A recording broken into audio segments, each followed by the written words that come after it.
But to understand financial literacy, it is a hard thing to do. Even for adults, teaching our kids, even harder. Christa Mathews joins us now. She's a certified financial educator. You've written a book on this, How Money Works, as well. You do classes. This, I find, is a great topic, especially for kids, especially now that there's a lot more kids and teenagers and young adults making money online, being creative. Yes. To understand the ebb and flow of money is key. But we don't teach it in schools. That's and right. Parents oftentimes pull back and say, oh, no, it's our finances. You can't. Exactly. It's exactly the wrong approach. Right. How do we change that? Education.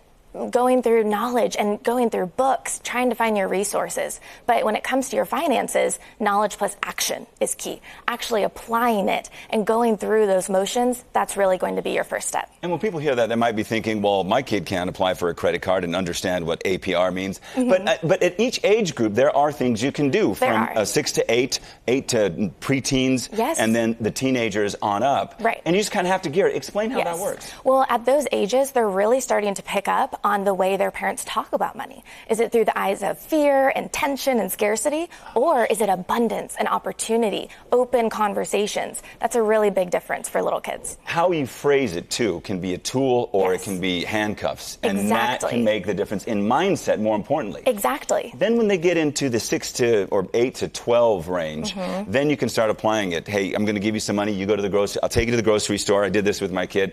He wanted to buy a specific cereal box, but he had to do it. That's right. And they did it. I mean, it's a great incentive. Yes. I mean, at that age, you're starting to instill that financial foundation that affects that money mindset, like you mentioned, in adulthood. So that's so important to let them have that physical exchange, that money is earned, not just given. And when they get a little bit older, teenagers, especially because, well, at least when I was a teenager, teenagers don't make the best decisions.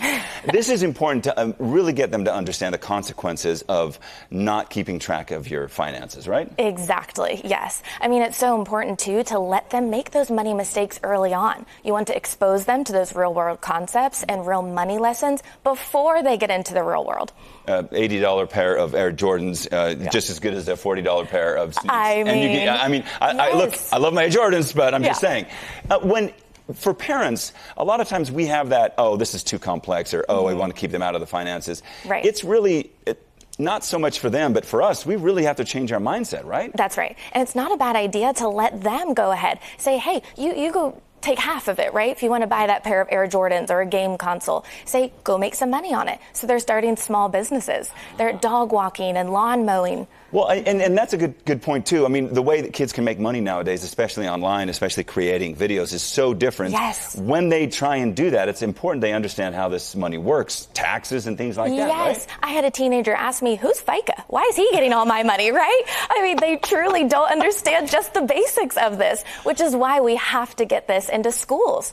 I want to say California in just a few years here is going to require a semester-long course for personal finance. It's one of those things. So, look, don't be afraid to talk to at every stage in life. Include them in the conversation.